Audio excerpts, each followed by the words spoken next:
This is the Art Marketing Minute with Eric Rhodes, author of the Amazon best-selling book, Make More Money Selling Your Art. In the Marketing Minute, we answer your questions to help your art career. Brought to you by artmarketing.com, the place to go to learn more about marketing. Now, here's your host, Art Magazine publisher, Eric Rhodes. Thank you, Jim Kipping, and thank you for joining us today. I am here. My goal is to eliminate the idea of the starving artist. So let's get right to today's questions. Here is a question from Ginger Box. I don't know where Ginger is from. It says, Ginger says, I have no idea how to get people to see my paintings on my website or on Instagram. I see some people with thousands of followers, but I have no idea how to reach that many. How can I get my art noticed on my website and Instagram? Well, Ginger, I have a saying, and the saying is, tactics without strategy fall on deaf ears.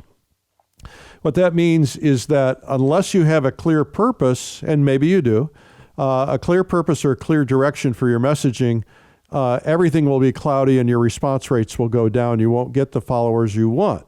So I'd like to ask you why. Now, you're not here to answer the question, but why do you want them to see your paintings? What actions do you want them to take? Are you trying to sell paintings?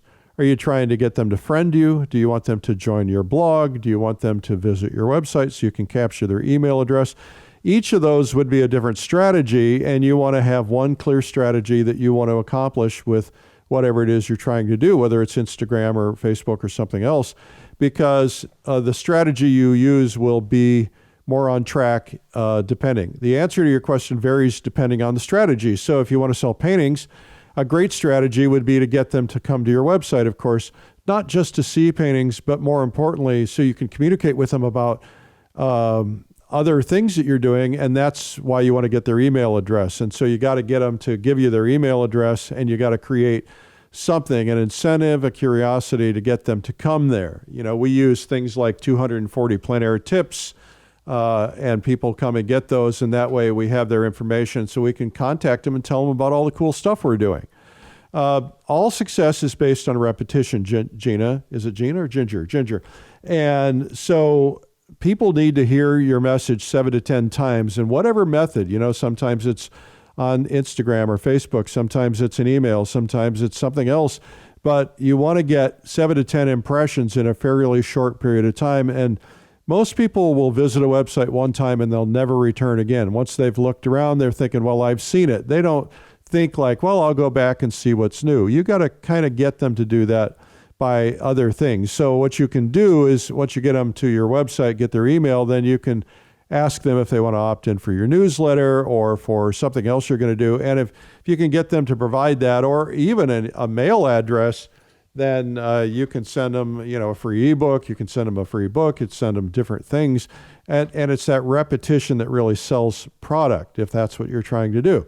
Now, my Art Marketing in a Box product does this. It's very effective, and it really forces repetition. It's all done for you. It's all pre-written. It's all scheduled. And so you have something to do every single month. And if you follow the strategy, it really works effectively. People tell me they're doubling and tripling their sales from it. So I think that the idea of repetition is really important, and you've got to define first what your specific tactics are. We use an Instagram guy, and this Instagram guy tells us certain things we need to do and don't need to do. And one of the things you need to post something every single day. What you post needs to fit within what people are there for. And so, like he said that people's response rates go down and they unfriend you or unfollow you very fast. If, for instance, you're a person who posts a historic painting every day, and then you post a picture of your dog, the minute you post a picture of your dog, people go away, and they go away forever. So you got to be consistent with whatever it is and make sure that you're talking about that particular thing. If the goal is to get them to the website, focus on images that create curiosity. Get them to want to see the whole image by visiting the website. That's a very effective but rarely used strategy I've seen used very effectively. Next question comes from an anonymous person who says, by the way, we don't make these up. I don't know who sent this, but says, I tend to be overly shy. I find myself unable to reach out and make sales. I work full time and it's my lifelong dream to be able to make a living as a full-time artist. I entered juried shows and plein air convention or competitions, and I'm a member of a couple of prominent art societies. I know I must persist, and that it's my own self holding me back. My questions are, at what point is it more beneficial to find an art dealer to sell your work rather than going it alone? And how do you know what to look for in an art dealer to find a reputable one so as to not be taken advantage of? Well, I've got a whole bunch of stuff here for you, my friend. And the first thing is, this is kind of like one of those, I don't know how to describe this. It's like it's a lot harder to get an art dealer if you're not famous. And it's like, how do I get famous and if I don't have an art dealer? It's kind of one of those endless loop kind of a thing. There will become a time in your career that once you're selling enough and your work is selling well, that you're going to want an art dealer. But getting one early on isn't easy. Now, I talk a lot about how to get them in my various products, my videos, and so on. But it's not easy. And here's the other thing I'd like to say. And you're not going to like my answer. I'm sorry. And I don't want to offend anybody, but artists should not typically shift the responsibility of their career to somebody else, like a gallery. The reason is that you have no control. And if they fail, you fail. Now, I'm fine with having art galleries. And in some cases, I'm fine with even an exclusivity with an art gallery if the relationship is fruitful enough and if you have somebody who is really, truly a professional that's not likely to be going out of business. But every business, no matter how good they are, has fluctuations of good and bad weeks or months or years. And it's fluctuations of local economies or national economies, or, maybe they're a Hawaii gallery and all of a sudden traffic to Hawaii stops for some reason. So if you've got mouths to feed, including your own, you want to have control. So the part you don't want to hear is that you've got to get beyond your limiting beliefs. You said, you yourself said, you have them, you've got to get stronger. Now think about this. If we have back troubles, we need to fix the problem. So maybe we go to a doctor or chiropractor, or we say, my back problems are persisting because I need to strengthen my core. So you have to develop those muscles in your core. Maybe you're getting a trainer, maybe you're going to the gym and you're working on it. If you're in business, including selling art, which is a business, then you have to always be developing new muscles. If you're in business, you have to have an accounting muscle. You have a sales muscle, a marketing muscle, shipping muscle, those kinds of things. And so you got to get really good at a lot of things. That doesn't change who you are. You're still an artist at heart. But for that moment, you're flexing that muscle or putting on that hat. For that moment, you have to track your financial stuff. You got to do that. You can't expect somebody else to do that. You can get help, but you got to have control. You have a weakness and you've got to overcome it. And if it's about selling because you're shy, then you have to overcome that shyness. Don't let yourself off the hook and give yourself an excuse because you're shy. Step up and overcome it. Even if it's going to be tough. If you think it's hurting you, you've got to overcome it. And I'm not trying to be rude or insensitive, but shyness is based on lacking confidence, and confidence is about getting better control over your state of mind. Now, I can say this because I used to be painfully shy. I couldn't stand and talk in front of 3 people. I would look down at my feet. I'd speak quietly. I did not believe anyone else wanted to hear anything from me. I became a radio DJ at the age of 14. How did I do that? Well, I was talking to a microphone in an empty room, but the minute there were other people in the room, I couldn't do it.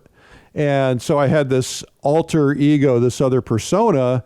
And so I knew it was in me, but I couldn't do it in front of other people. And so one day my mentor said, look, if you want to accomplish your dreams, you've got to overcome your shyness. And he recommended Toastmasters. So I joined and I hated it. I had to stand and speak in front of 30 people every week, and I was horrified. But every week it got easier and easier and easier, and soon I quit and I was fairly comfortable. And then one day I had an opportunity and I had to speak in front of a crowd of thousands of people. And I was so petrified. My hands were sweating and I wanted to vomit, and I was, didn't want to come out, and it was really scary.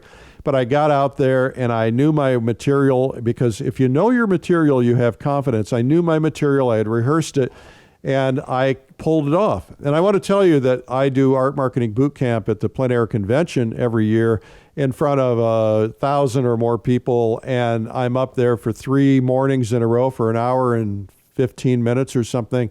I rehearse that in my room the night before. I want to make sure I'm confident. I don't want to go in there and wing it. A professional never wings it. A professional is always on top of things. So you just have to learn how to be professional, how to be prepared for sales, and how to understand it. Take some training. Get beyond all of this. You can do it. Your real issue here is that you're getting in your own way. And anytime any of us are getting in our own way, we cannot buy that excuse. You know, if you've put on too much weight and you can't do something because you've put on too much weight, you have no one else to rely on but yourself to solve that problem. If you have a knee problem or a back problem, it's your responsibility to go resolve that. You know, you've got to find somebody to help you with it. In this case, you got to find somebody to help you. I wouldn't want anyone else making decisions for me and my control in my career and controlling my life and my family. Because if your gallery goes under and you have nothing else going on, you've got a problem. But if you have galleries, 2 or 3 of them, and you also have some other things going on that is done appropriately for the galleries, so they're not feeling like you're undercutting them or doing something sneaky behind their back, then you have a business. And everybody needs a business. You don't ever want your business relying on a single pillar. Being in one gallery is a single pillar. Think of the Parthenon with one pillar holding it up. That pillar goes down, that top part goes down, right? You need multiple pillars. So you got to learn these things, develop your muscles, and you got to trust me on that. Anyway, I hope this is helpful. That's today's Art Marketing Minute. Well, this has been the Art Marketing Minute with me, Eric Rhodes. My goal in life is to eliminate the idea of the starving artist and to help your dreams actually come true. So if you want to submit questions, simply email eric@artmarketing.com. And to learn more about marketing ideas, you can visit artmarketing.com. Thanks for listening.